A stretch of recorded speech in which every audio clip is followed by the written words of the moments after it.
today. And we are going to be discussing finances. We're going to discuss the history, the perspective, and a way to be able to handle your finances. I'm going to provide my disclaimer that this is not the end all be all. This is just providing information for you all to be able to handle your finances and money correctly. There are a plethora of books that have lots and lots of information on how to do it, and we are now in the stage where we can no longer go off of what no one taught us, because a lot of people, especially within the African American community, they were never really taught finances. So this is a situation to where we must know how to be able to do this, handle money effectively, especially given what we're trying to do here in the community as far as supporting legitimate black businesses, being able to affect the economic situation of our environment. So we must be able to go about this strategically. Now, as I've read and collected a lot of information and had conversations with individuals, the number one thing about money that we must realize as a community, as a culture, and as an individual is that it's not real. Money is not real. Now you may say, what are you talking about, Josh? Money has to be real, right? It has to be real. You give cash out or swipe your card. You have bills to pay. So how is money not real? Let me explain to you. Back in when the money, before what we see as money started, of course, there was bartering. So a brief history lesson for all you folks out there. Trade happened by bartership. So, for example, Jim has a piece of land that I have, and let's not use a piece of land. Let's use like a T-shirt. Jim has a T-shirt, and I have a pair of shoes, and I tell Jim I want that T-shirt. What we decided to do in the bartering system was say we are going to exchange one item for another. So I would, for his shirt, I would give him my shoes. Simple system. We still do it from time to time now. But then how it progressed was, from the bartering system, they went to using livestock. Now what they would say, again the examples, if Jim has a T-shirt, I would tell Jim, hey, I have this goat in the back. I'll give you a goat for your T-shirt. And then we would exchange. From the livestock, they actually went to using seashells. You can verify all this information, look it up online. They started using seashells. Those seashells were called cowrie shells, Cowrie, cowrie shells. And you would literally go to a specific beach, you would go and pick up these specific seashells and then use those as a way of trade for the T-shirt. For example, again, Jim has a T-shirt and I have 10 seashells. I'm going to say, hey, I believe that shirt is worth 10. I'll give you 10 seashells for your shirt. And he would give it to me. After they used the seashells, some cultures actually went into using beads. Yes, beads as a form of exchange. Then later on, some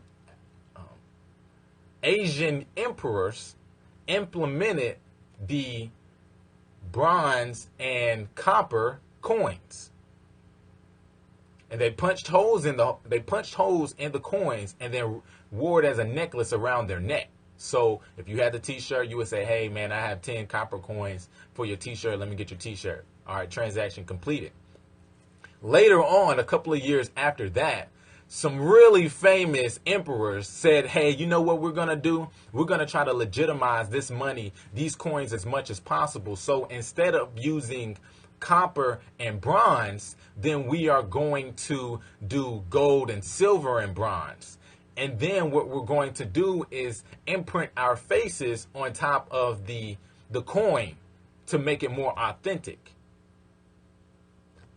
From there, we end up seeing it progressed into the situation of using gold consistently. So as they progress out of the silver and the bronze, they started using the gold standard. Read this information, trust me, it will verify what I'm saying. We end up going into the gold standard. The gold standard was saying, look, I'll give you 10 pieces of gold for that t-shirt. Then from the gold standard, we went into paper. Now I need people to understand this part, okay? Gold was the backing for the dollar bill. So if you had $10 in your pocket, that $10 was technically a promissory note. And that promissory note stated that if I give Jim a $10 bill, I still owed him the gold that was behind that bill. And that's why we started using dollar bills more. Now we are in that situation where we are actually recently leaving the situation or the era, and where we no longer use gold to back the dollar bill, that promissory note. Now we just simply say, I have $10 is backed by other 10 $1. So I would give Jim this $10 bill for his t-shirt, and that would be the end of the transaction. That is the paper standard. Now we are moving into the electric Bitcoin standard. So it's rare now if you actually even use cash. Think about how many times that you use your card throughout the day or throughout the week.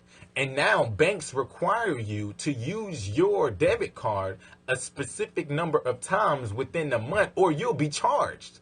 So you have to spend a certain amount of money or swipe. Well, yeah, you'll be spending your money. You tell me a time you swipe your card and you don't spend money.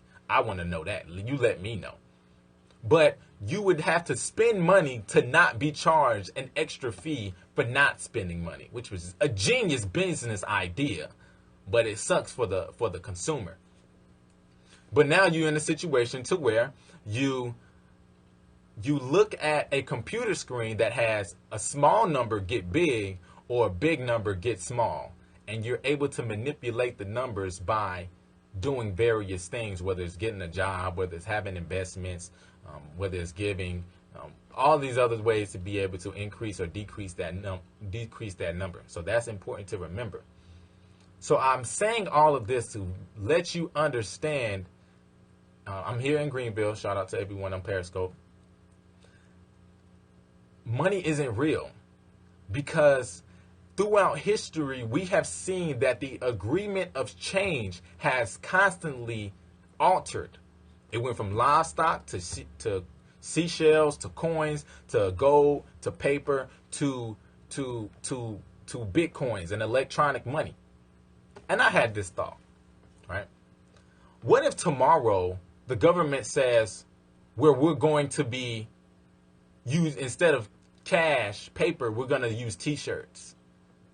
So if you had a red t-shirt, it would signify that you have 100 green t-shirts. And we're going to use that as our medium of exchange. Do you know people will be stacking t-shirts? They would be having stacks of t-shirts. I don't even know how you would house those things. You would need like a storage unit for t-shirts. But at any point in time, the agreement of exchange can change to whatever it is that we agree for it to be. So that's why I don't want people to get caught up on the fact that, oh, well, I have to have this cash, right? Or I have to have all this money to do things. Well, it's just an agreement. You can decide, if you owe somebody rent, you can decide to do a job for them. You know, it happens all the time. We just want the money, but it happens all the time. So don't get caught up on the fact that you need it. It's constantly changing. It's constantly changing, and you have to realize this. I actually asked myself this question this morning: is at what point of time did we decide we're gonna, if people understand what I'm saying, start throwing cash? When did that start? Because if it was back in the old days and they was throwing coins, you would be pissed off if you was getting hit in the face with some coins. That ain't popular. That is not popular. So at what point in time did throwing cash become popular? I don't know. I don't have an answer to that. If someone possibly has a theory to that, to let me know, because it doesn't really make any sense to me, because you don't see nobody throwing livestock. Of course, I know somebody's out there thinking, well, it's just the time that we're in. Well, look. That's just the time we are in. But what about prior? What about their time? Okay? That's just something to think about. Now, this is important because if you understand how money works and the history of it, then it does not control you anymore, because you know it can change at any point in time. And now you get into using it specifically and only as a tool. It's a tool. It's not real. It's just a tool. I was thinking about something what God was saying. He was saying that you can't love both money and him, right? And I was always thinking about that. I was like, well, why'd you say that? And now I understand that if it's just a tool that changes at any given time, how can we love something that constantly changes? That makes it a lie. And if it makes it a lie, how can we love a lie? Then that makes us stupid. So don't love money because it's just a lie. Because tomorrow they can all say, we're going to use all Bitcoins. We're not even going to use cash anymore. We are eradicating cash. All right. So you can't love money. You can't love money. It's just a resource. It's a vehicle and a tool to get you from one place to another. So again, you have a piece of land or you have a service. We are agreeing that we're going to use cash or a debit card transaction as our medium of exchange. So we must be able to understand money. Okay, because that's important. Understand it. And again, if you don't believe what I'm saying, don't take my word for it. Go and verify what I said. Go and verify.